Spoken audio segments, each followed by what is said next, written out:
Hey everybody! Hey Ooh, everybody. what's up? It is Saturday, May 15th, and you know what that means. Let's go around and introduce ourselves. How's it going? I'm Amy Lynn Perea. I am Kai Tam. I'm Deja. I'm Nick. I'm Sophie. From LA, it's Sarah Weed. And we're sponsored by Lay's Dill Pickle because I'm eating them right now. So, and I'm Xavier. So, Lay's, if you see this, I love these chips. That's all I gotta say. And together, we are the Intoxicated Intoxicated Leaders. Yeah. Brought to you by Lay's. Please. We got a fun little show planned for you tonight. It is the prompt, the next big college sport. So we all took that idea and interpreted it in our own ways. And we have some scripts for you tonight. It's going to be wonderful. I feel like I'm missing something that we usually do. We've been out of this. Yeah, okay. We've been we didn't do this for 1 week and like everything feels weird. Drinking games. I wasn't here for the drinking games, so somebody else explain them today. All three of them. Go for it. All right. All right. So, drink on a flub, right? That's one of them. 2, whenever Sarah's beautiful White Claw shows up. Nice. And I wrote the third one down because I knew I would forget it. Where did I write it down? Yes, preparation. Wasn't it every time you mention a sport? There you go. Sarah already beat me to it. Every time a sport is mentioned. There you go. Hell yeah. Those are our drinking rules. Learn them or forget them, but just make sure you watch how much you drink, because we encourage a safe and fun time here in the Intoxicated Breeders. Let's get started, y'all. Up first. I don't know why I'm in like a weird energy right now. I love it. I'm glad to be back here. Sarah, I'm glad you're here. Is it because you almost died? Yeah, the rush is coming down. Fair enough. As soon as I picked my bike up, I just started sprinting down the metro stairs because it was 2 minutes till the next train came. So I was like, fuck, gotta go. Yeah. Sarah, we're starting with your script tonight. Hey, hello, welcome to my script. It is called Comedy Sports. My actors, I wanted to be over the top, dramatic. This is a crappy SNL skit. My cast is as follows. Nate will be played by Nick, Sandy by Sophie, Alexander by Xavier, Shelley by Deja, Chad by Kai, and Veronica as Amy Lynn Park. Without further ado, interior, college subfloor rehearsal room night. A small group of bodies stands clustered in the middle of the room. The tables and chairs have been pushed to the walls, allowing the people a moderate clearing. Nate, obviously the leader, paces before the group, then abruptly holds up a paper to the people. He delivers quite the speech. This is what we've been waiting for. This could be it. Our chance, our big break. If we get this, we would walk around the campus like kings. Nate, are you sure about this? It sounds pretty risky. You remember what happened last time we tried to make it? Have you no faith? This isn't some club rush or incoming student showcase. No, Sandy. He's right. Xander joins Nate at the head of the group in support. Yes, and I think this group is uniquely suited for the task. Alexander and Nate exchange a sly glance. Hey, Alexander, what are you doing? Alexander quickly begins to pantomime fishing. Playing the trumpet. Nate begins to pantomime a dramatic trumpet solo. What are you doing? Sandy cuts in. I don't like where this is going. Last time you had an idea like this, we had our rehearsal space moved to the basement. What happens if it doesn't work?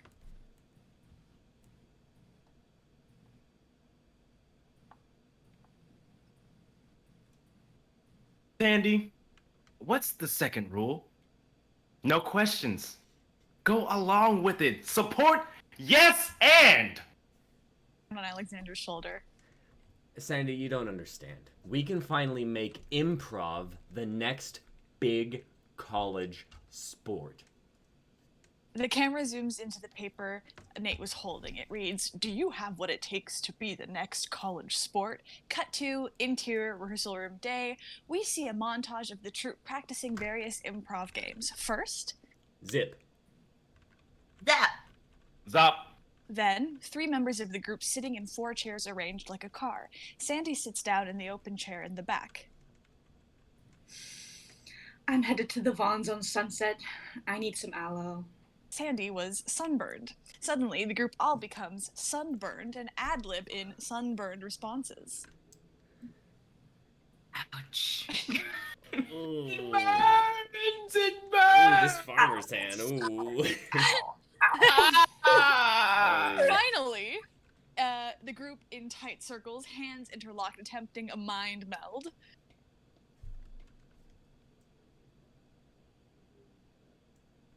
We do this. We do this. We do this.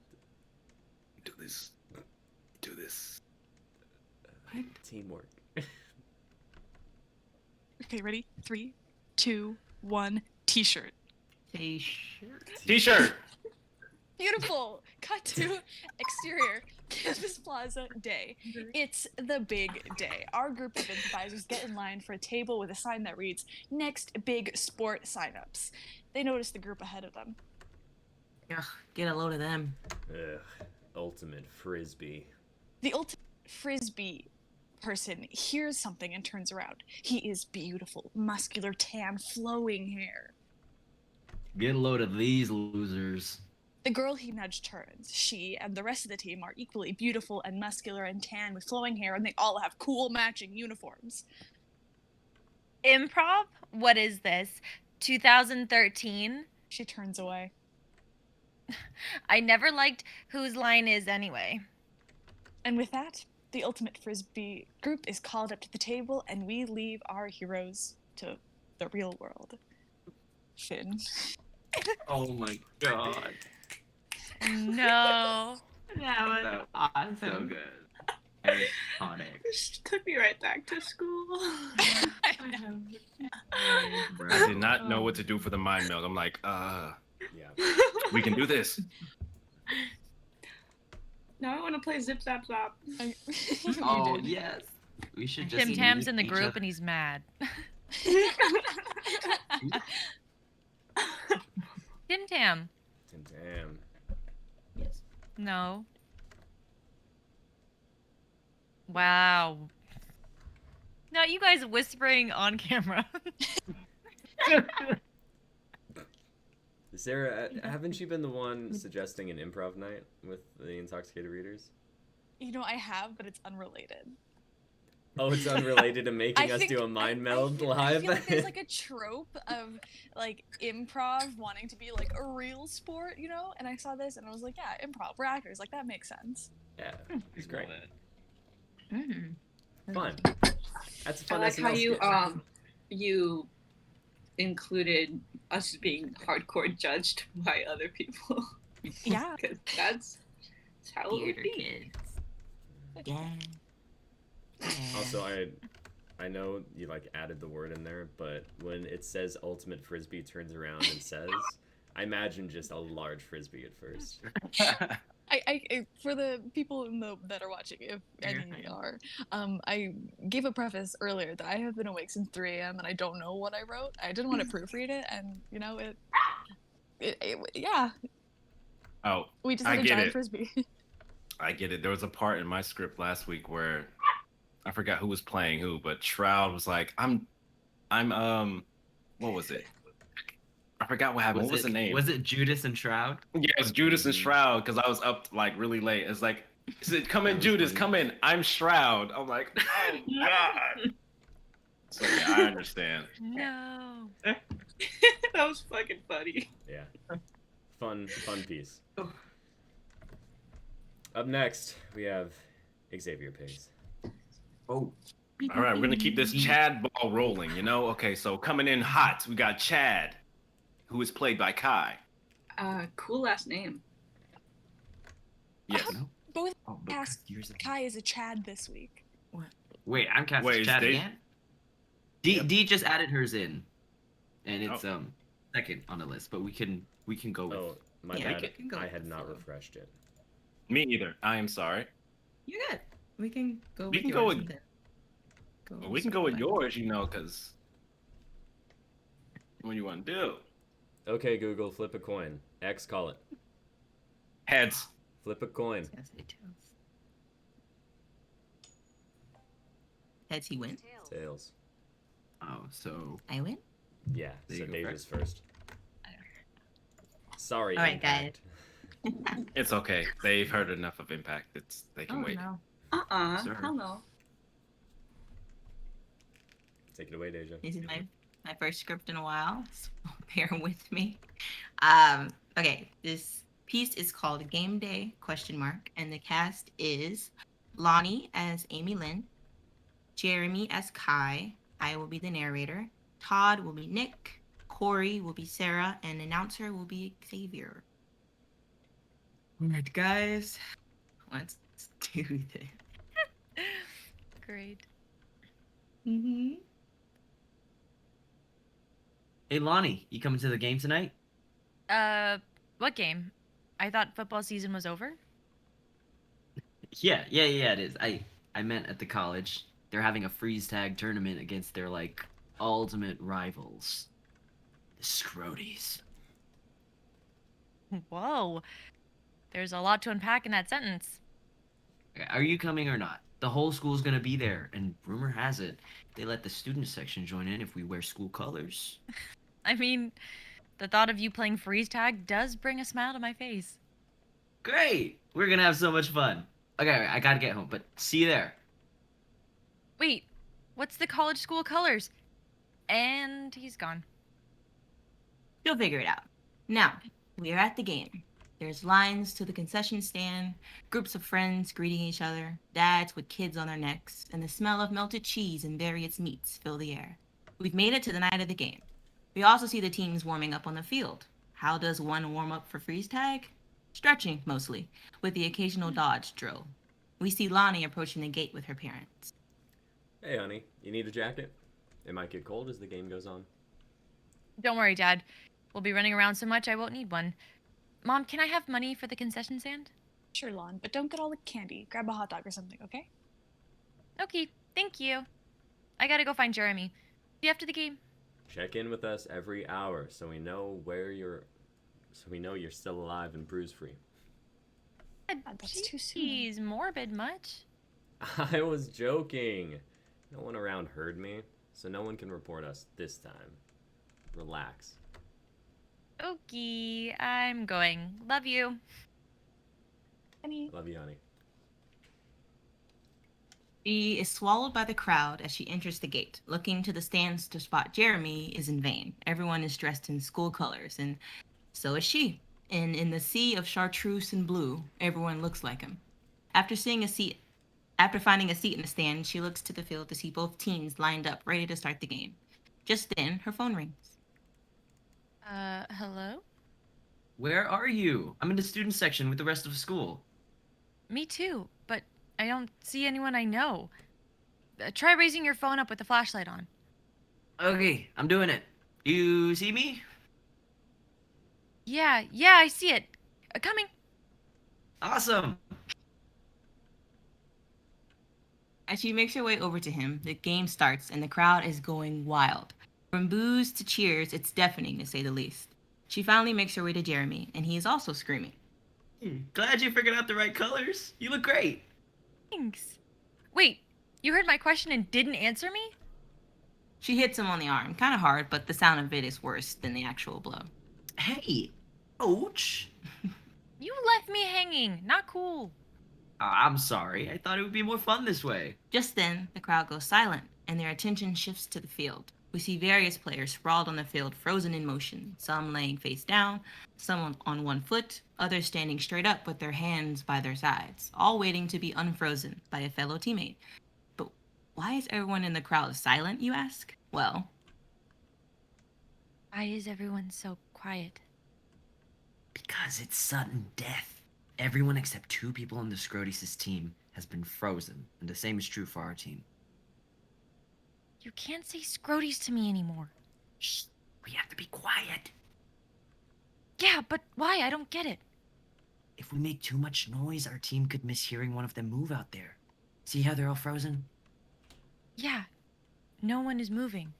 I thought 4 people weren't frozen yet. They're pretending to be, so they can try to confuse the other team, and hopefully they can get close enough and tag another one. Then when there's 1 person left, it's pretty much over for that team. Got it. So when do we play? During halftime. So soon. But shh, just watch. The game inches forward. No one is moving, and no one speaks. The Scroties loses another player to the freeze, and it's all downhill from there.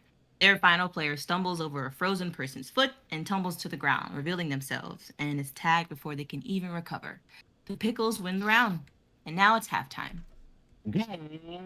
Pickles! And that's halftime, folks. Don't forget to make your way over to the concession standing. Grab a bite to eat. We have hot dogs, burgers, and the cheerleaders were gonna coming around with box seats to sell for next season.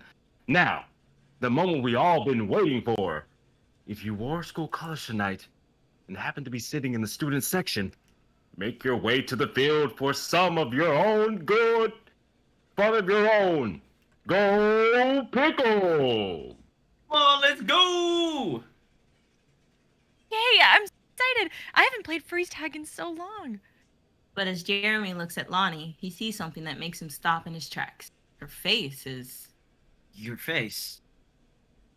Huh? My face? Your face is beat up, Lonnie. What happened? Your lip is bleeding, and your eye it's black and swollen. Oh my god, Lonnie, and your neck has a hand mark on it like someone squeezed it really, really hard.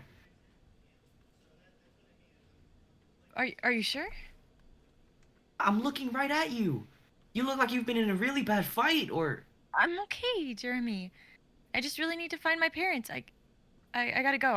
It's okay. Don't worry about it. And as she's trying to part the crowd to find her parents, Jeremy is calling after her, telling her to go to the hospital, but she's ignoring him. All she can think is... Not again. End. This is the car thing, right? Yeah. It's... Oh! Keep bringing it back. Wow. Holy shit, I was so... Oh my god. That's crazy. That's Flashback cool. Yeah. How'd you have me go from you should read children's books and create this into a children's book to like, whoa, this is I'm scared. No, That's right. Switched of genre so quick. Yeah. That's been good, baby. That is wild. That's well right, guys. It's awesome. Why are you stretching on me? She's in a tiff. I just like saying, go Pickle. Go. The pickles Let's go, versus Pickles. Looking the up, like- Scroties. Like weird for mascots, and those are both actual mascots. The Really? Scroties. Yeah. I was like, that's weird. That's Scroties weird. are an actual mascot. Crazy. But I could see this being a movie. That was crazy. The imagery, just Definitely. it's crazy. One day. When the glory comes. Awesome, Mhm. awesome, awesome. Okay, X. It's Impact's time. Let's Oh, go. really? Okay. All right, we're gonna roll it back. So, continue with the Chad train. We got Kai playing Chad. Bro. Asagawa. That's hilarious. So Sophie's read ahead. I was supposed to be surprised. But anyway, Sarah is played by Sarah. Woman is Deja. All Might voice is Nick. AP Oh my is God. played by me. Coach is played by me. Gina is played by Amy Lynn. Man and Random Guy, also played by Nick. Amy Lynn is playing the Knight. Akira is Sophie. I'm also playing Amari, and Lilu, is Deja. And I'll do narration. Yeah. All right, here we go. Ooh, okay. Recap. The group has as of now, has split up.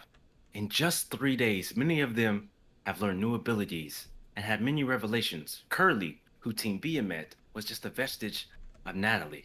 Team Bia heads to Rim, the city of the coast. Team Zealous, we lost track of once they stepped into the rift and appeared in Tartarus. Team Achelos? Well, in their 3 days, they saw a war unfold and met people along the way. Shroud, who led the charge of rebellion, was just one piece of the puzzle of why they were there in that reality. Shroud and Essay, the princess, were vestiges of Natalie and have become whole. They opened a rift which destroyed that reality and sent Team Achelos to Tartarus. Cut to Prologue, Roots of Reality. We see a grand oak tree on the outskirts of Loom. Into the opening of the tree, moving through the branches and roots till we reach a space, a room of sorts, with orbs of blue and white light emanating from the tree root. The tree as we know it can traverse realities. Zach and Sarah are in pods enveloped in the tree root. Closer we go to Sarah peacefully sleeping, till we see her face and go into her mind. Exterior, outer cave, sunrise. At the cave entrance, we see a hand pop out. It's clawed and bloodied. Saint pulls herself out, her clothes tattered in tatters and cut from head to toe. Finished. She screams as she falls to the ground. But before passing out, in the cold, she sees shadows of people. I can't believe she killed them all. Hurry, let's take her before they come back. Hold on, Little Claus. This is only the beginning. Fade to black. Sarah, wake up. Sarah, we don't have time for this. Cut to interior modern house day. Virtual reality goggles are snatched off Sarah's head. The blinding light of the new day hits her through the shades of her window. Burns. You have to get up. It's your first day of college. I was playing Saint's Cause. It's Santa Claus meets Witcher and anime. Mm-hmm. Oh, sorry, AP. I forgot. The game is just so good. I know, sis. I'm one of the developers. Hurry and get dressed. Breakfast is waiting for you. AP walks out of the room. Sarah goes to her desk and sees the school brochure. Flips it open. A hologram pops up of the school. Welcome to Ludum Machina, where we teach about the mind, body, and soul. We have many activities for you to join.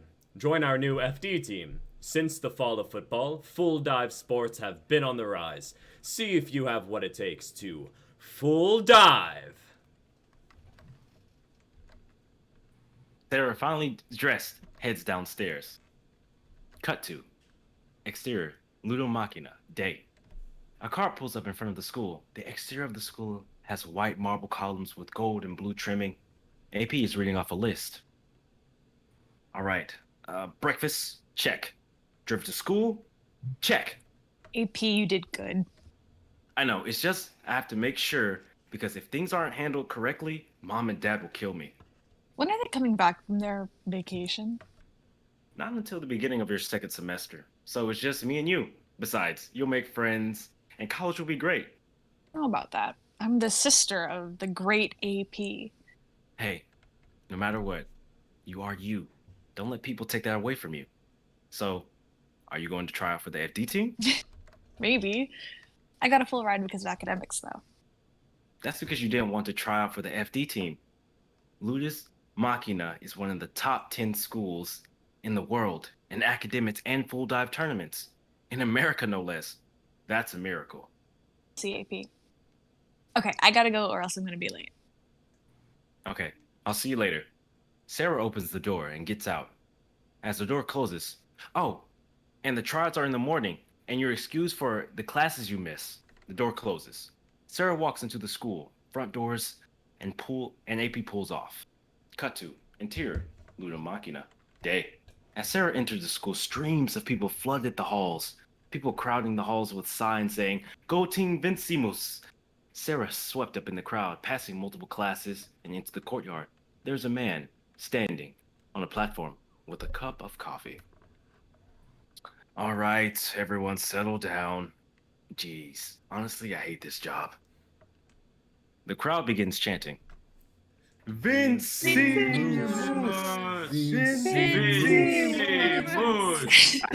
up. Okay.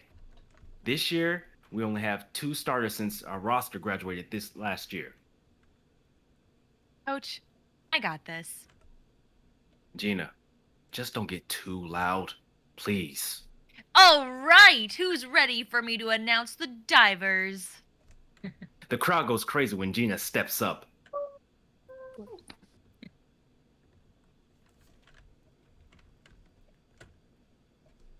Yo, yo, Gina, talk to me. Talk to me. Talk to me, baby.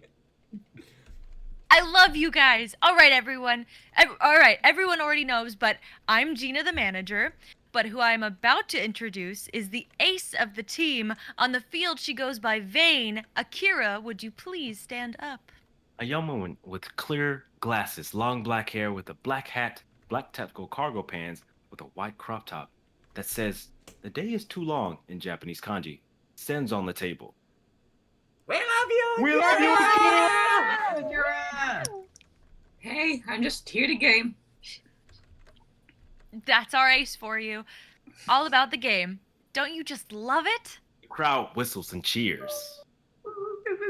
Oh, you guys already know who's up next on the field. He's known as Armageddon. The crowd cheers. A young man with long black hair with gray sweatshorts and a black distressed crewneck sweater stands in the crowd. He's around 6 feet tall. The crowd makes a circle around him. It's Chad Hasegawa. Let's go! Cat goes around chest bumping and high-fiving everyone. Who wouldn't want to be a part of this team? Sign up sheet is on the table and we'll see you in the dome. Gina hops off the table. Coach looks annoyed. Gina follows Coach to the dome. Akira and Chad stay behind to recruit. Chad, why do we have to do this? It's so lame. Here, it's part of the cycle. They recruited us, and now we recruit. Okay, sure, but half of these people won't make it. Think of it this way. If I sign someone up who we think is weak or won't make it, and he does, that turns the tables. Striving for something is better than striving for nothing at all. Because then what is life? Just sign people up and don't philosophize to me. Sarah is forced to the front of the table. She lands face first on the signing table. See, someone is eager to join up. No, I just. Wait, I know you. You're right. The sister of AP. The crowd is quiet and still. Everyone turns to Sarah. Oh my gosh. Wow, she's here. Oh. For that, You're welcome. Now all you gotta do is sign. I don't want to. Chad, maybe she's scared. Or worse, a bad player. That can't be true. Is it?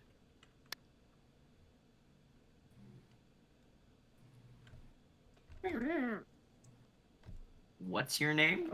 It's Sarah. I am my own person, not my brother's keeper.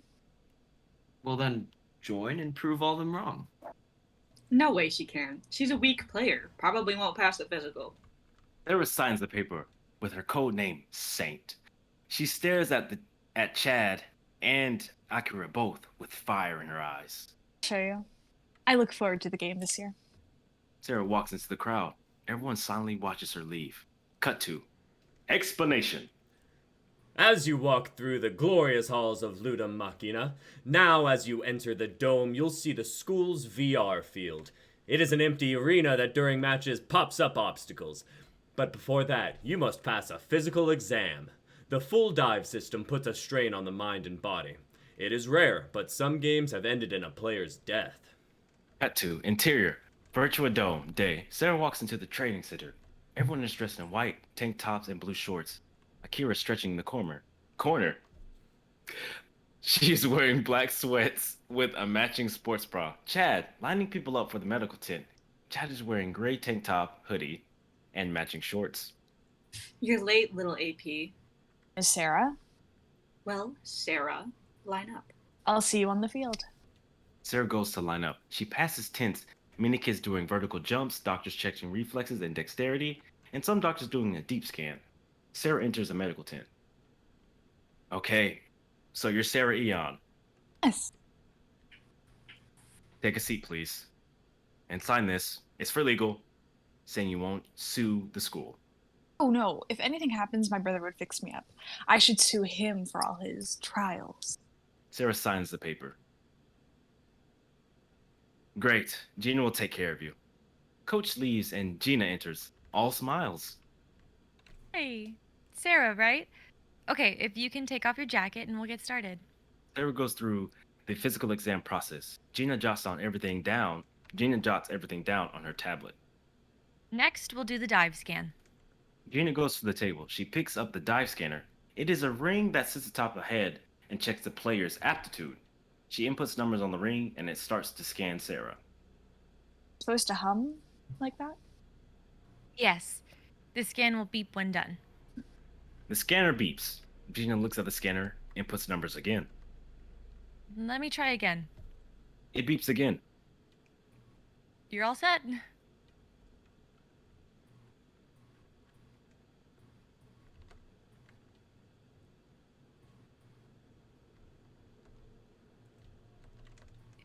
I look forward to seeing you play. She walks out of the tent. I have never seen someone with that low an aptitude. Regular gamers have an aptitude reaching in the hundreds, but she has an aptitude of 0. Coach walks back in. What's wrong? Sarah has an aptitude of 0, but her build is similar to Akira's. Akira has very defined muscles and can almost keep up with Chad in training. I wouldn't say she's as fit as Akira, but close. New scanners came in. Once we're done with the physicals, try again, but I don't think it will change. More students come into the tent. Coach hands them papers and they sign. Gina runs the test. Cut to interior, virtual dome, day. Sarah walks out from underneath the dome onto a field. Virtual fields are as big as 3 football fields. Many people are standing and waiting for Coach and Gina to arrive. Okay, now for the aptitude rankings. If you all look at the Jumbotron, names and pictures appear. For the rookies, at the top we have Amari with the aptitude of 550. Next is Tanaki with 545, and last but not least, Lilo with 500. It's good to see our scholarship recruits have improved over the summer. Next, we will scan our vets. Coach takes out a newly designed scanner with a chrome finish. He places it on Chad's head. Chad aptitudes tolls on the screen. It comes to a stop. Chad Hasagawa with an aptitude of 690.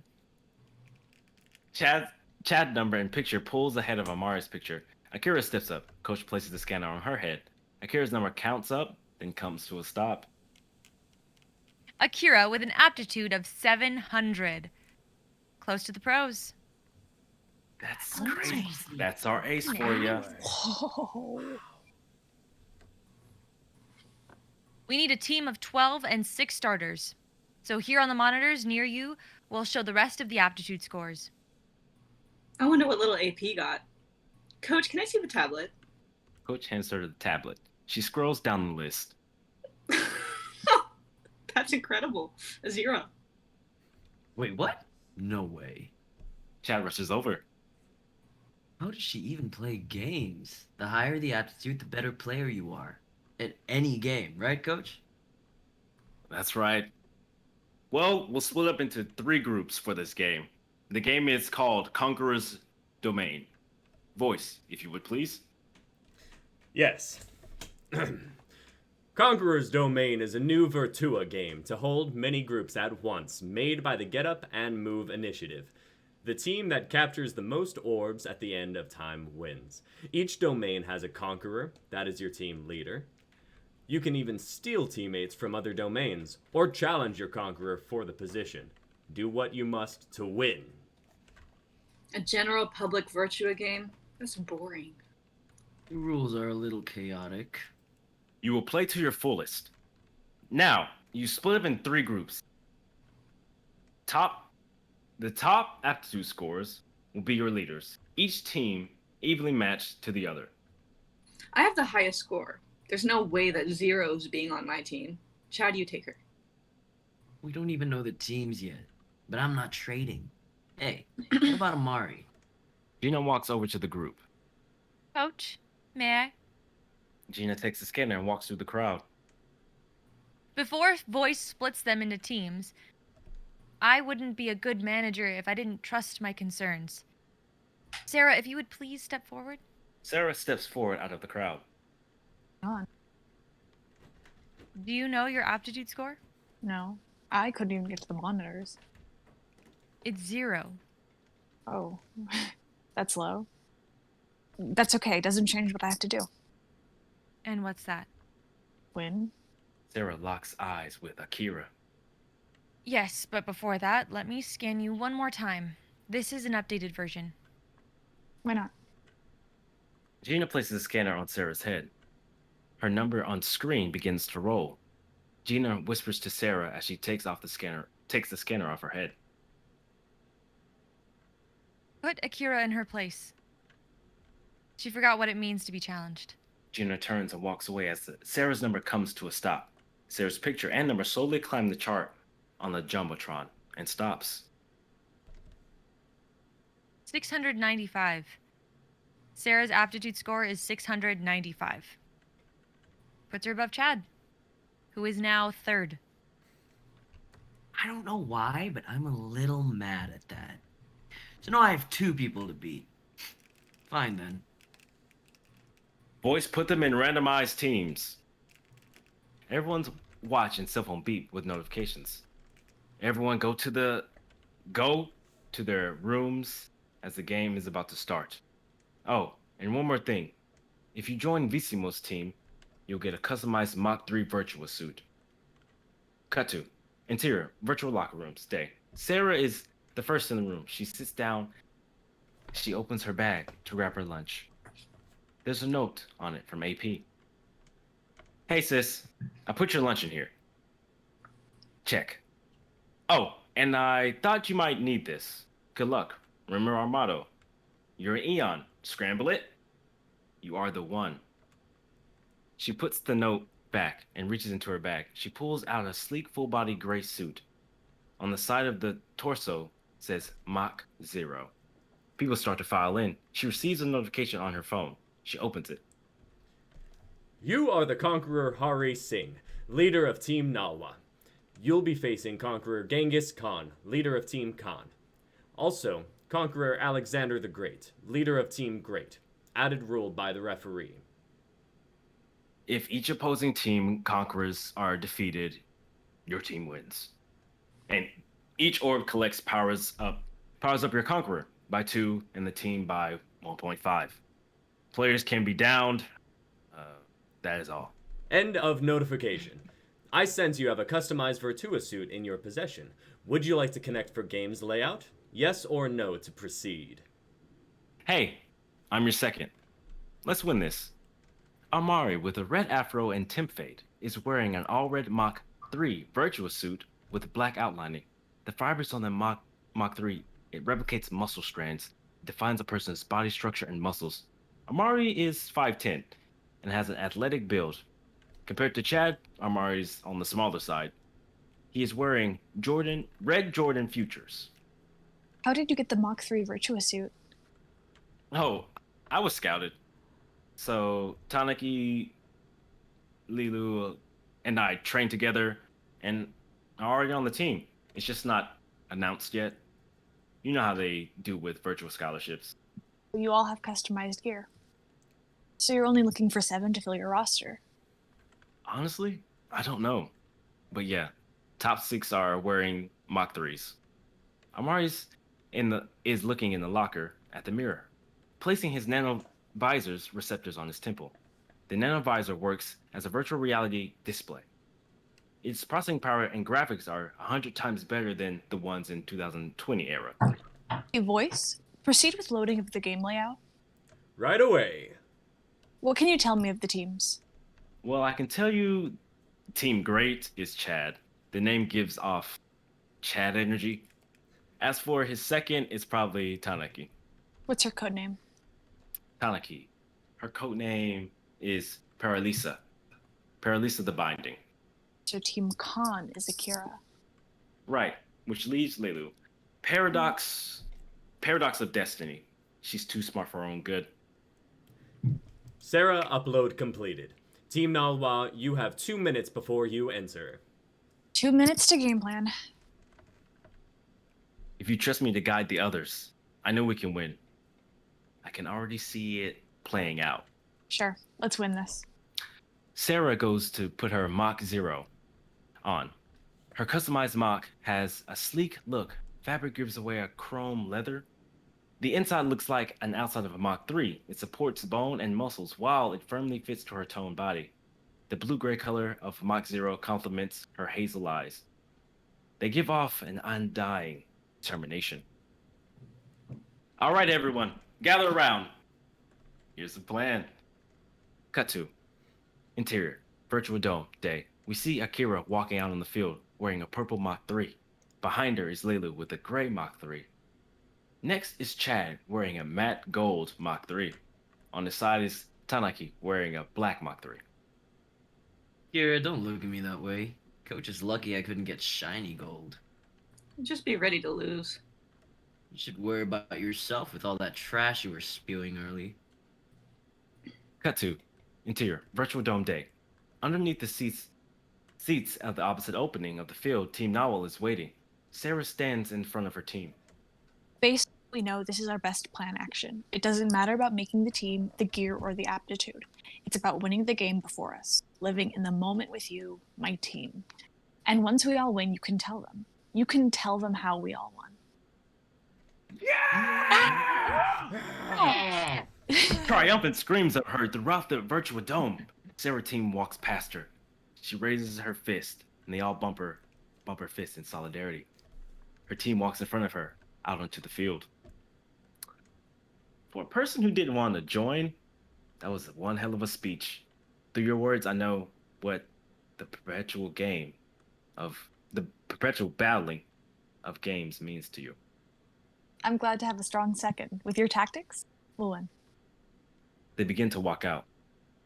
So, by all means, you first. What's your code name? Sosa, the flaming step. And what about you? Saint, the priestess of ice. Amari clicks his nanovisor on his right temple. A red face shield appears with the layout of the game. Sarah does the same with a blue face shield that comes out for hers. They both vanish in the light of the field. Cut to interior, virtual dome, day. Well, it took you long enough. Just here to play the game. Akira, Chad, and Tanaki and Lilu press their nanovisors. The other teams put their visors on. Now that everyone is on the field, field initiation in progress. The field of Virtual Dome begins to move and change. The usual turf feeling of the field is gone. To the average eye, the field just looks like spread out shapes. But to the players and everyone on the screen, the field became this luscious forest with 3 castles. Virtual suits visually changed and became knights' armor, still retaining the virtuous suits' main colors. One castle is lodged in the mountains, sits Team Great. The other castle is on the edge of the forest, Team Khan's castle. On the beach is castle of Team Nalwa. The game field is Kingdom of Tales. 10 orbs are scattered throughout the map. To achieve the orb, you must go through other teams and obstacles. 3 teams with 10 members each. Who can conquer it all? Cut to exterior, Kingdom of Tales. Inside Castle Nalwa, everyone is looking around. They are amazed at the graphics and the real feel of the castle. Virtua suits replicate the feeling of the world around it. Hey, listen up. We're gamers. We're used to this. So let's stick to the plan and head out. Sensor beeps. Mario waves his hand and the field map pops up. My sensors indicate that there is 1 on the beach, 2 in the forest that we can get to. So each team will have at least 3 orbs. So we'll fight for the last one. Everyone, our 5 minutes begins now. Team Nawa heads out of the castle. They run down halls and stairs to reach grand doors. Sarah opens her map. That's 1, 2, and 3. Now our fight begins. I guess I'm off to go Wow. I guess I'm off to the forest. Sarah leaves her throne. The doors slowly close behind her. Cut to exterior, forest of tales. Sarah's walking in the middle of the woods. On a carefree stroll in the woods, she comes to an orb. Hey, where you said it would be. That's 4. Rustle in bushes is heard. We should really wait to see what she does. Fuck that. I'm going to take her orb, then move on to the Armageddon. No, please, wait. Akira comes out of the bushes. Damn, no wonder his aptitude is high. His perception skills are off the chart. I'm guessing you came for your 4th orb. Yeah, and take any you have on you. I believe you're attacking Armageddon, but kept your orb on you for safekeeping. Me? Probably sit back and let them fight, because no one would take this route. It seems you're right on it.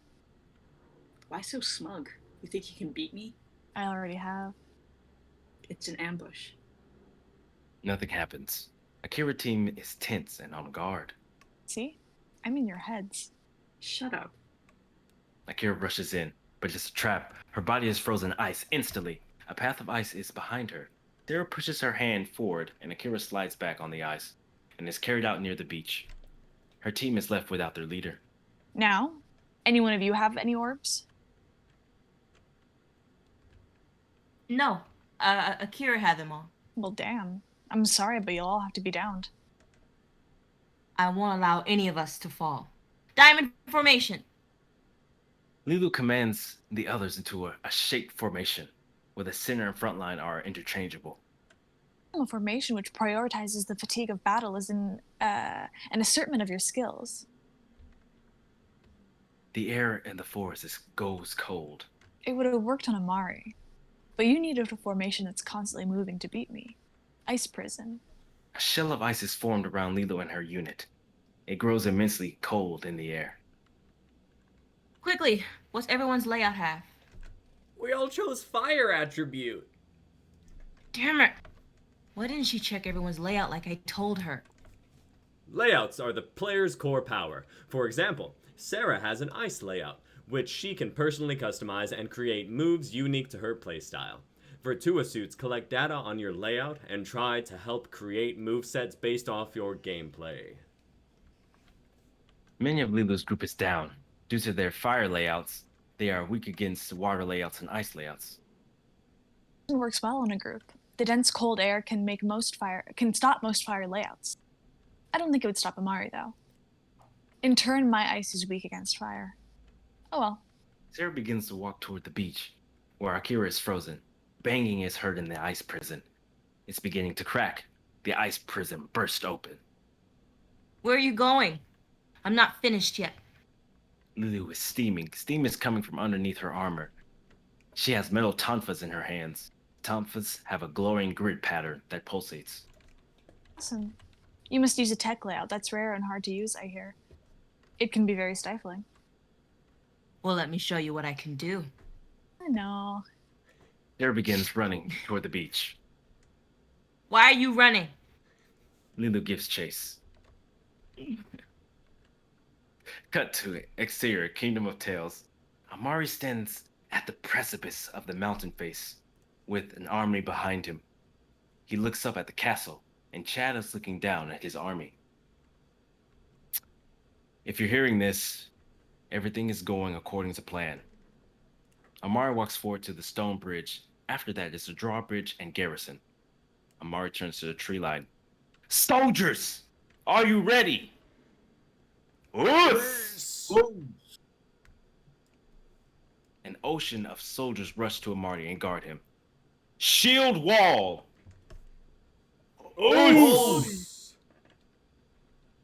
Cut to interior, Armageddon's castle. Chad is looking over the balcony at soldiers' slow pace to his castle.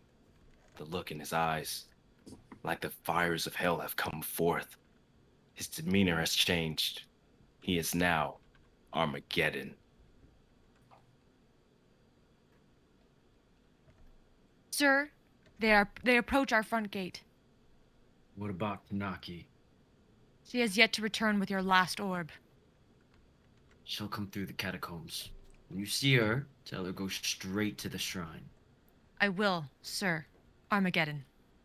Chad walks from the balcony and stops at a table and moves a chess piece. Everything is going how I predicted. We'll topple each team and win. Cut to exterior, Kingdom of Tales. Sarah runs on the beach as Akira breaks free from the ice. I'm going to kill you. Lulu runs from the tree line. That's far enough. One. I like the odds. Hear you loud and clear, Sosha. Each one of them gets into their fighting stance. That battle is just beginning. End of chapter 18. What will happen in this reality? Will they make an impact? Next time, Impact, episode 19, season finale. Oh, Ooh. season finale. Was so cool. Wait, the next one's going to be I the didn't season play finale? that game. Yeah, yeah, next one. And then I'm taking a break. Oh yeah. Sure. I am. They're too long. I had to rush. Oh. No, it's just you said I you was were at going to work. break last time, and then you're like, ooh, never mind. Well, I told you. I got the next two, and then that's it. So this one and then the other. Mm-hmm. That's really cool. It's so cool. Thank you. It's really creative. Yeah. Appreciate it. Tell me why I thought they all chanted "we," like the French "we." Same. instead of I was "ooh." trying to figure out what they say in 300, and I was like, what do they say? And I was like, I'm just gonna put OUS. Yeah. Us. No, as If soon that as I heard works. you say it, I was like, all right, that's what we're doing. Let's go. Yes. Yeah, I didn't know. I was like, what did they say? Cause like, yeah, it's just like 300. That's all. I was like, shield wall. I was like, I had 300 vibes, so that's what happened. That's cool. Mhm. This was an awesome addition to the series. I really like the world that Sarah is in. Oh, thank you. Yeah, she's gonna be there, Mhm. so I had to build it up. Hell Nice. yeah. Hell yeah, dude. Let's keep going. Up next is it's my piece. Bro. All right, this is called Fire. I've got a long list of people, so everybody keep track. Sarah, you're gonna be Willie Bonfire Horgensen. Deja Johnson, you're gonna be Quentin Hearth Ferrero. Xavier, you're gonna be Joe Mad in Flame. Amy Lynn, you're the ref. Sophie, you're Minnesota number 1. Deja, you're also Pittsburgh number 13. Amy Lynn, you're Minnesota 20 or 77. I'll be Pittsburgh 9. Deja, you're gonna be Kendrick Torch Orgea. And Kai, you're Louis Heater Garnerman. Okay, Fun. a lot of I'm names. excited. Fun names. I'm gonna keep this open. This, just one quick note, especially for the 3 people starting. I already don't remember. Sarah, Deja, and X. Like, you guys are like football announcers. That's the vibe you're giving. Okay. Okay. Cool. Interior announcer booth of Shell Stadium morning.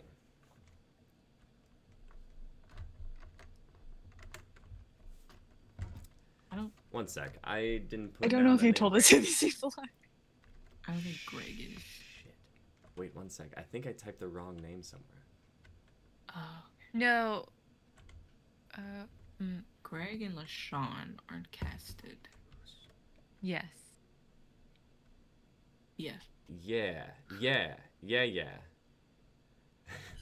You know what? You know Everyone what? drink. Okay. No. Here's the Just thing. make it a double. Yeah, everybody take a drink. I realized I wrote like 2 pages of this, then scrapped it all, and then started again. And I think Gotcha. Willie and Quentin are the names of the first announcers that I had that I switched to Greg and LaShawn. Gotcha. Okay. All right, so in the audience, you don't know anything that's happening, so just refresh. Sarah, you're gonna be Greg, and Deja, you're gonna be LaShawn. Okay? Wait, who's Greg? You You're are Greg. Sarah. Me. Okay, beautiful. Thank you. Yeah. Along with everything else is right. Just those first two characters. Cool. Good. Cool. Interior announcer booth of Shell Stadium morning. It's a beautiful day today in the stadium. For those just joining, I'm Greg Jefferson. I'm LaShawn Reynolds. I'm not sure what you mean by a beautiful day, but it definitely is a good day for the sport. Not just the sport, LaShawn, but the 50-second gaslighting championship of the world. The question today on everyone's mind: who are you picking to win? Greg, I don't think anyone is asking that question, but I know people are wondering who Joe is picking today. A man in a large matchbook mascot costume steps into the room. The Minnesota Matchbooks take home the win today, gentlemen. Brother. Talk about picks I would not have guessed. Like you to go for the underdog, Joe. Look, Pittsburgh Pumps have got a strong offensive line, but their defensive has some holes that the Minnesota Matchbooks will take advantage of, brother. As the old saying goes, defense wins championships. I never heard that saying in my life. Well, you've heard the announcers' picks, folks. Let's head down to the field and catch the light off. Interior field of Shell Stadium morning. The Minnesota Matchbooks, dressed in purple uniforms, stand across the rectangular field from the Pittsburgh Pumps in their golden uniforms. Each of the players on the teams are stretching, doing vocal warm-up exercises, and studying personal gaslight journals. The refs are calling in the team captains for the coin toss, but it doesn't seem like they have a coin. They say the game starts at the coin toss. Joe, would you agree with that? A good ref's gonna set precedent for the gaslighting. And this is one of the HO techniques. That's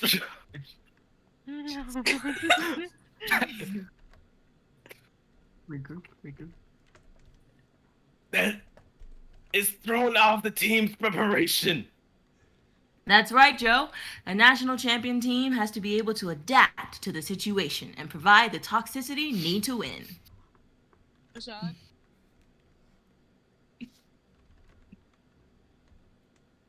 Let's get down to the field cams and see what's happening.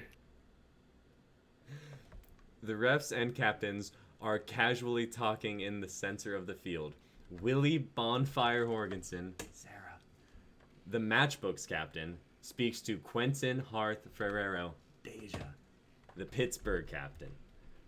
It's really okay. I just figured you'd be bringing the coin because it's your home field and all. Reached out to you and made sure you knew to bring one as the away team. Did you? I don't think that happened. Of course it happened. We spoke to your manager on the phone. Look, someone needs to produce a coin so we can just start this match. He didn't bring a coin. No, I had to. We told you to. Did not. Fellas, save it for the field. I'll just grab one real quick. Willie wait. produces a coin from his pocket. I found one. Interior announcer booth of stadium morning. Wowee! That's a heated start to this gaslighting match. The Minnesota captain Willie Bonfire Horgenson is a skilled gaslighter. He knows the game starts before the whistle's blown, brother. You can see that he is already living the rent-free... What? You can see that he is already living rent-free in the Pittsburgh captain's head. Excellent display of why Minnesota deserves to be here. But let's see if they can keep that advantage on the field. Cut to interior field of Shell Stadium morning. The two teams line up in a football-style kick and return. The whistle blows, and Minnesota's purple uniforms begin to run down the field towards Pittsburgh's golden uniforms. As the two sides run towards each other, they start to pair off and circle around each other like wolves before a fight. A slew of insults comes from around the field. Hey, I heard you've been pretty paranoid about your girlfriend hanging out with other players. You sure you're ready for this championship? I think you might be a little too sensitive. You're the weakest player on your team. Why do you think you deserve to be here? You've done a lot to get here today. I'm sure you'll do great before this match is over. Cut to interior announcer booth of Stadium morning. What? We haven't seen a light off like that since '96. These teams are thirsty for the gaslighting championship title. You positive about that, LaShawn? Yeah. Whatever you say. Anyway, these teams are viciously going at each other. They're dropping like fries, brother. Oh, there goes the Pittsburgh captain. And Minnesota's got right behind him, brother. It looks like this might be one of the fastest gaslighting championships in history, folks. I don't know about the fastest. It'll be a quick one for sure. Yeah, sure. Quick is a good word for it.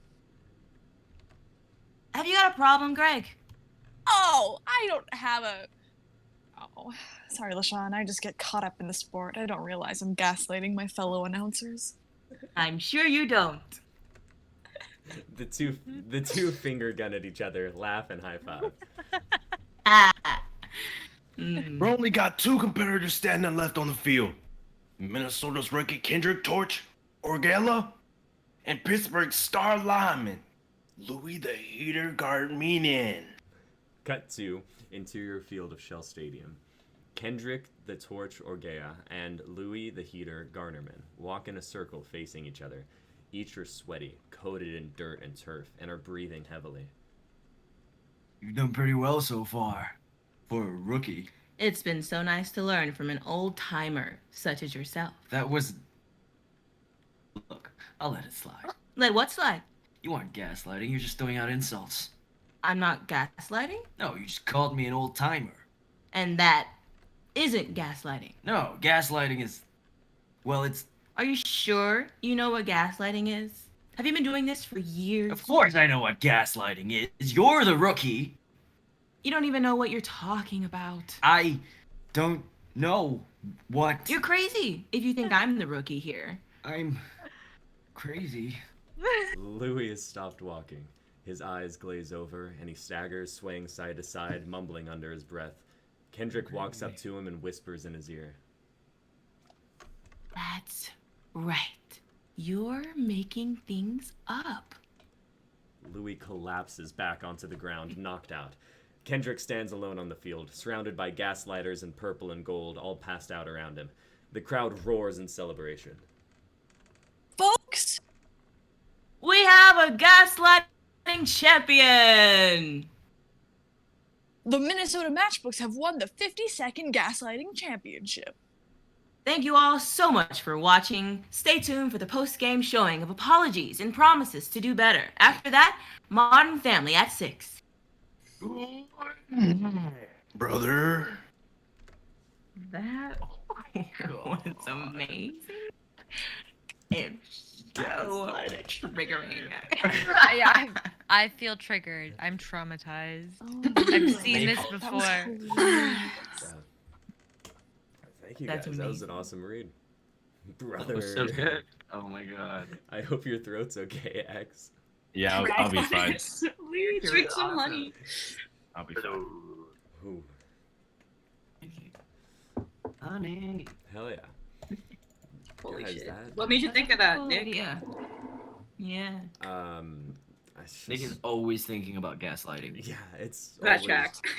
right behind the surface. I'm ready to just start a fire. No. I like the like if it was like football jargon, like the was it instead of Light like off. kick off, it's the light off. The light off. For gaslighting. It was great. It was great. It was really, I love the really puns. well written. Mm-hmm. All right, Kai, you're up. Wrap us up, dude. Take us home. All right. Here we go, y'all. This is sort of a part 2 of something I wrote before with recurring characters and stuff. It's called Underground. The cast is I will be playing Xenot. Oh, Sarah will be reading stage directions. I will be playing Xenot. X will be 4KV. D will be Widow. Sophie will be Widow's mother. Nick is playing Avalask 420. Amy Lynn is playing Harley. Sarah is also playing the... Wait. I think that was... Sophie will be playing announcer, and Amy Lynn will be playing AI voice as well. Whenever you guys are ready. Interior, Xenot's bedroom, night. Xenot is streaming in his bright neon room. Strings of light are strung up across his room with the background designed specifically to look great while streaming. Xenot, a young handsome man with dark hair, light eyes, and a charming smile, reads through his chat and laughs. Okay, so I'm not the best on different classes, but that's why I stick with my OG character, dude. You're great, Xenot. Don't ever stop playing Underground. Hey, dude, thank you. I appreciate it. Xenot reaches over to grab a cup of water when he spots something at the bottom of his screen. A new email from Underground Expo executives. His heart jumps. Oh, shit. You guys will not believe what I just got. Cut to Interior 4KV's studio night. 4K Vision, 4KV, is seated in a big golden gaming chair in front of 3 separate monitors. He's streaming as well. The Underground loading screen is open in one of the monitors. The second has stream menu options, stream menu open, and the third is for his music. 4KV, a stony-faced but very attractive man with a buzz cut and dark brown eyes, lights up a joint and takes a hit. Y'all ready to see me play some Underground? He reads the chat and pauses. Yeah, I'll be watching the expo. Why? Rumors I'm playing? Nah. No, wait. What? His eyes go wide as he checks his email. Cut to exterior Widow's backyard, night. Widow is streaming on her little laptop against the backdrop of her yard. There are box lights set up on both sides of her. So that's why I do it outdoors. More space, more fresh air. It's great. You guys should try it sometime. Widow, a petite young woman with beautiful green eyes, black hair, and a scar over her left eyebrow, laughs at something someone says in her chat. My neighbors know what I do. Noise is not a problem. And if it is, I just take a few days off. An older woman bursts through the sliding door leading into the house. Widow quickly turns to her. Mom, I'm streaming. I think you're gonna want to see this, sweetheart. She lifts an envelope with the Underground Expo seal on the front. Widow's jaw drops. No fucking way. Language! Cut to interior Avalaska 420's room, night. Avalaska 420's room has been hotboxed. You can barely see him through the smoke. But he's opening up Underground on his monitor as he adjusts his webcam. Yeah. Can you guys see me now? Avalaska 420 combs his shoulder-length dirty blonde hair with his fingers. His light brown eyes widen in surprise as he reads. Avalask, I heard that you might be in this year's expo. Yo, no way, Jose. I'm just a streamer, man. He's about to light up another joint when he gets a call on his cell phone. Man, who's calling me right now? Give me a sec, bros. He picks up, and after a moment he drops the phone. Holy shit, bros. You won't fucking believe what my sponsor just told me. I'm gonna be in the fucking expo. He breaks into laughter. Cut to Harley's room, night. Harley's room is simple and minimalist, but there's a certain aesthetic to it that makes it very pleasing to look at. She has her Underground suit and headset on and is in the middle of a game. We now see that Underground is a VR game. Her character is shown on the monitor, gun in hand, running towards the bomb site with fervor. She manages a 1v2 clutch and defuses quickly. With a quick breath, she takes off her headset and addresses the webcam. That was a good warm-up. What do you guys think? Clip that last clutch or nah? She reads through the chat. Clutch queen? Hey, thanks, Nolands22. I appreciate that. Harley, check your email. Why? Someone send me something? She opens her email and pauses. Wait. Y'all are fucking with me. No way. No. That's not... Oh my god. Holy shit! She breaks into a huge smile. I'm invited to play in the Underground Expo! Cut to present time. Interior Underground Expo Arena stage day. Harley, Xenot, 4KV, Widow, and Avalask stand together at the end of the stage. They exchange glances with each other, the tension from their dispute earlier with the commissioner still hot and stifling around them, as the announcer introduces the teams to the stage. Welcome to the semifinals of the 2047 Underground Collegiate Level Expo here in Los Angeles, California. We've had a massive turnout, and I can promise you, with the teams we have this year, you're all going to be in one hell of a ride. Our college teams this year are by far the greatest players we have ever seen in the record of VR. So sit tight, folks, because here comes our semi-finalists. Introducing to our left, the underdogs of our expo, the up-and-coming, the creative, the popular, Gen X. Crazy as the spotlight illuminates Harley, Xenot, 4KV, Widow, and Avalask 420. And to your right, you know them, you love them, you don't want to root for them, but you just can't freaking help it. Everybody give it up for Senshi! Erupts an even crazier applause as the spotlight shines down on the other team on the other end of the stage. They all look intimidating as hell. Oh, what's the play here? We play and we win. Easier said than done. Then we have fun. God, I wish I had a joint right now. Teams step into their respective VR pads, put on their headsets, and turn it on. All right, let's head down to the underground. The headsets whir to life, and the gigantic monitors above the stage come alive to show what each player is seeing. Exterior, underground, solstice day. We open to Solstice, the main world in Underground, which mirrors a futuristic video game world like in Mass Effect. The players spawn with their team, and their characters look similar to the players, with slight adjustments such as different colored eyes and different hairstyles. Harley stretches a little in her character's body. All right, y'all. Let's get this. We'll run regular formation A until we get to the bomb site. Then we'll see what it looks like and work from there. And if they push up? They usually get aggressive in the first round of defense. Then we counter. Keep your comms alive. Use until you think it's necessary. We got this. 4KV grabs a compact cylindrical tube, the bomb, from in front of them and straps it onto his belt. Then the five head off, splitting off at the entrance of the maze, with Harley going straight forward, Xenot and Widow taking the left, and Avalask and 4KV going to the right. Further down the maze, Harley spots a turret set up near the entrance of the bomb site. Turret's set up mid. They'll probably rush once it's activated. Is everyone in position? Yeah, there are traps and trips on this side too. Nothing here so far, but I'm pretty sure someone's in the left corner. Okay. We run All-Star into the entry. You know they're going to match our aggression, so be prepared for it. Use util if needed, but try to save it for post-plant. They always have Koro, their sentinel, in heaven. So we have our sharpshooter. Take him down. Right. No pressure. Let's get this, Gen X. In unison, all five players unsheath their guns from their respective holsters. Harley, Xenot, and 4KV with assault rifles, Widow with a sniper rifle, and Avalask with a one-tap pistol. Avalask quickly throws veil smokes on heaven as well as hell, and they all rush in together.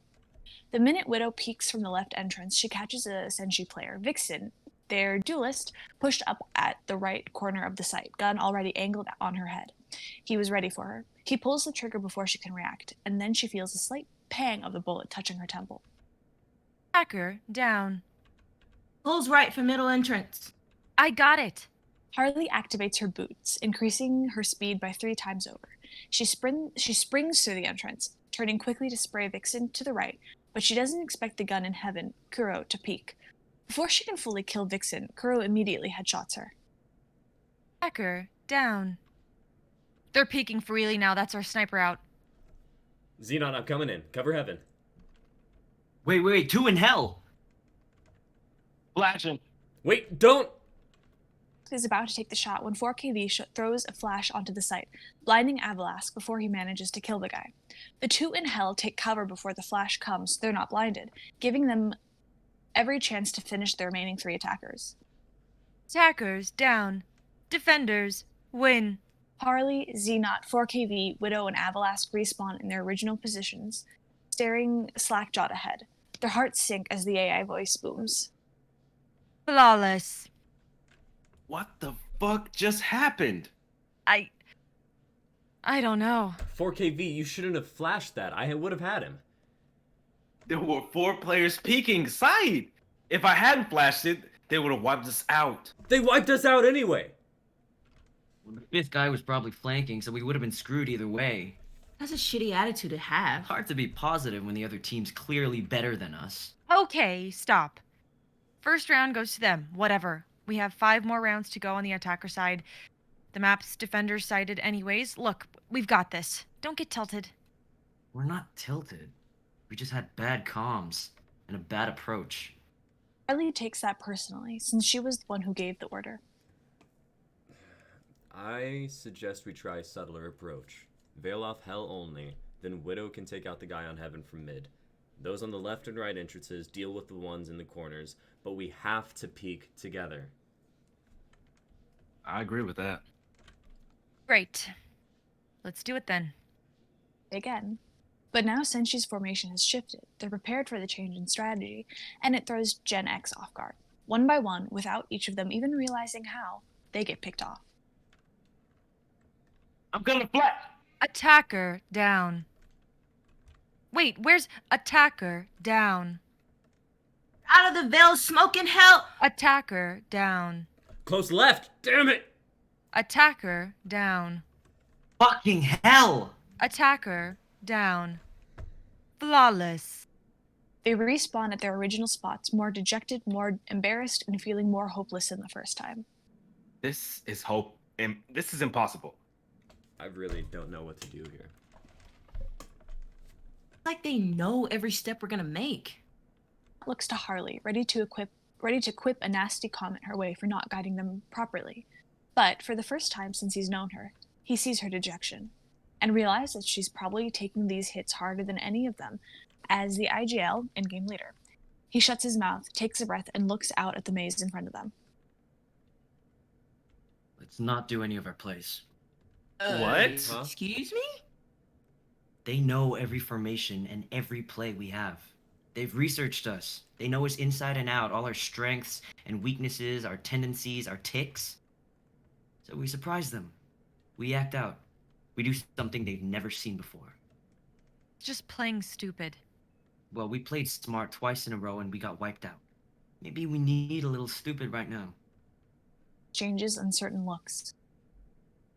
Besides, it'll be a calculated stupid. We come up with something right here, right now. Because I know someone who knows our strengths and weaknesses even better than they do. God. Harley. Looks at him in surprise. I mean, he's not wrong. You are the one who always calls the shots on what we have to do, and it's worked most of the time. True. Don't IGLs have to put in a shitload of time coming up with strats based on our statistics? At least 6 hours a week. Gross. So tell us what to do, Harley. Tell us how we can utilize our strengths. Harley looks around at everyone, then out towards the maze. At this point, they really have nothing else to lose, and the fact that Xenot is vouching for her means he's willing to go the distance. They have a chance now, as a team. They just have to play it right. Okay. Let's all go in through mid. They'll slaughter us. Not if they're not expecting us. Here's the plan. 2 moments later. The Senshi players are positioned differently once again, adjusting to the next situation Gen X might throw at them. Though they're prepared and ready, there's a casualness to them that shows they're not really taking this match that seriously. They know they're going to win. All too suddenly, though they do expect it. 2 blinds come in from mid. 2 players from Hell emerge right after the blind goes off. But they don't expect Avalask to be ready for them. He one-taps one to the left, but takes damage from the other. Defender down.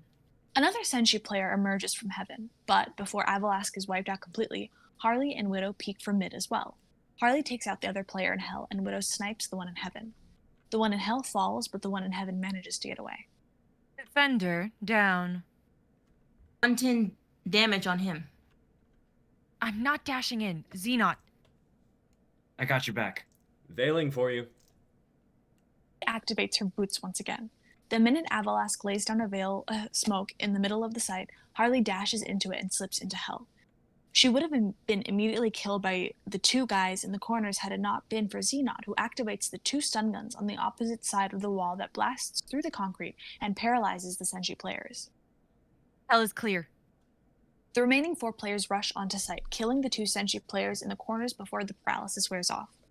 Defenders down. I'm getting that fucker in heaven. Don't rush it. Let him come to us. Planting. Xenot takes the cylindrical tube from his belt and plants it into the ground. The tube transforms into a large bomb, and then the timer begins. He's speaking. Widow takes a shot, but it barely misses, and the last remaining sentry player, the top fragger, Hanzo, one taps her immediately. Attacker down. My flashes are replenished. Let me know when to. Do it now. 4KV does a quick flash towards heaven, and Xenot peeks immediately after. But Hanzo is more than ready for that play, so he headshots Xenot anyway, already having pre-angled his gun in his direction. Attacker down. Don't rush it. Play time. I got it. I'm pinching this corner right now. Fine. If he peeks you, Avalas can trade. Okay. Hanzo peeks and does 115 damage on 4KV. Hey! He's fucking peeking! He's too quick. I can't. Hanzo wide peeks this time and gets both 4KV and Avalask, who tries to trade but only manages a body hit. Attackers down. Shit. Sorry. I got him for 65. It's okay. It's okay. Harley's got this. She's the clutch queen. Smiles just a little. But then the reality of the situation settles down. Hanzo is no doubt the best player on their team. He can take a 1v5 easy. And now it's a 1v1. She has to play this right. She has to. She waits in hell, pressed up against the back wall, gun ready in front of her. She hears Hanzo's light footsteps on top of her in heaven. Then she hears him drop. She takes a deep breath. She hears him activate his flight ability. That'll make things harder. It only lasts about 10 seconds, so she can hold out till then. And then she hears Hanzo tap the bomb. She activates her boots. She has 15 seconds to stop him, because that's how long her abilities last. She dashes out of hell, whips around to stop him, and he's on top of a pyramid, gun pointed down at her. Her heart pounding, she counter-strafes to evade his bullets, and then, with one last dash, she pushes right underneath him and aims her gun up. But it's not enough. He points his gun down at her and shoots. Attacker down. We were so close. No, wait. He doesn't have enough time to defuse the bomb. Hanzo looks down at the bomb, which is starting to beep with great intensity. He sheathes his guns, jumps towards heaven, and leaves. The bomb goes off. Attackers win. Gen X spawn at their original spots once again, but this time, determination burns brightly in their eyes. That was close. Yeah, we barely pulled that off. That's fine. Because that first win is all we need. We turn the tide. They'll be more cautious of us now, but that just means we have a fair fight. Ellie turns to face her team. She's smiling. Let's win this fucking game, Gen X. Everybody smiles back at her, their confidence slowly rising as they grab their guns. Blackout. Let's go. That was fucking awesome. Super cool. It's a great I need read. to. I Thank need you, to play that everyone. game. I need to play that game. Uh-huh. Right. Right. Just VR Valorant DVH. Oh yeah. Sounded like a little bit of Overwatch. When, Ooh. Let's go. when fucking... I take personal... it's a personal attack that you called out the peeking thing. Because Joe's voice in my headset just is ringing. Oh no! I hope he's in the chat right now so he can hear that script. Oh please. Yes, sir. It's a great read. Thank you, everyone. I'm glad you brought it back. These are fun characters. Yeah. Thank you. And shit, they made it Yeah. to the semifinals, so they're not that bad. They're not. No, they just got team issues. Yeah. Don't we all? Wait, no, like not the intoxicated readers. Like, Oh yeah. And for us. Oh, the gaslighting. fantastic. Man. Love it, guy. I hope we see the conclusion of this story in the future. Mm-hmm. Thank you. Maybe we shall. Oh yeah. Alright, guys. Those are our scripts for the night. Thank you, everybody, for showing up and being a part of this stream. It's been great. I'm back to my like weird energy where I don't know what I'm saying anymore. Let's go around and extroduce ourselves. I'm Amy Lynn Perea, and I made it to the pros. Nice. Go. This is a premonition. Yeah. I am Kai Tam, and I have been Sophia's long lost ancestor, Chad Hasagawa. No. I am Deja, and I have been wanting to see a collegiate version of improv. Yes. I'm Nick, and I have been trying to make improv a sport, baby. Ay. No, don't do it. I'm Sophie, and my uncle's name is actually Akira. Aw, little parallels. I'm Sarah, and I have been Sophie's Tupperware of condoms. You don't know. This is out of context. That was Sorry. pre-stream, right? I am aware of that, but I'm bringing it in. Nice. There's a Tupperware. All used. She just keeps them in the box. Keep your receipts. Well, I'm Xavier, and I have been an Hulk Hogan impersonator. Nice. Yeah, brother. Yes, sir. And together we have been The Intoxicated Readers. Everybody have check out down below. We have links to our social medias, our tweets, our Utes, tubes, our Insta Gs. Just like 2 days ago, I put a little box for our merch store down there, so you guys can just click the link and go buy a shirt or a hoodie. Yeah. Also, there's a suggestion box down below if you want to suggest prompts for us to write on, or like projects that you want to see, or if you want to work with us or be on stream with us. You know, hit us up. Wait, who made this prompt? Oh yeah. That's a good question.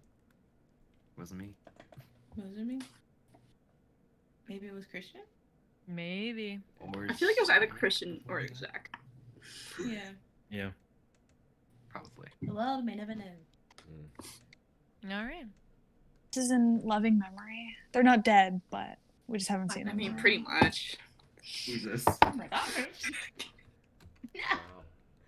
Wow. The Arch wake tape. the wake is tomorrow. Everybody's invited. No. Um, Oh, no. I'll bring snacks. Wow. No. I'll bring karaoke. What? Guys, Well- they're not dead. They just transverse a different reality. That's all. mhm, It's just- mhm. Right. They're still Just sleeping in impact. the tree. They're in a different Right. tree. They're in the right. tree. Different trees of life. Guys, we'll be back Monday night for game night. And then next Saturday for a new prompt, which I don't know off the top of my head. You'll find out later this week. I do. Without further ado, have a wonderful night. Good night. Drink responsibly. Oos. Oos! Oos. Who's?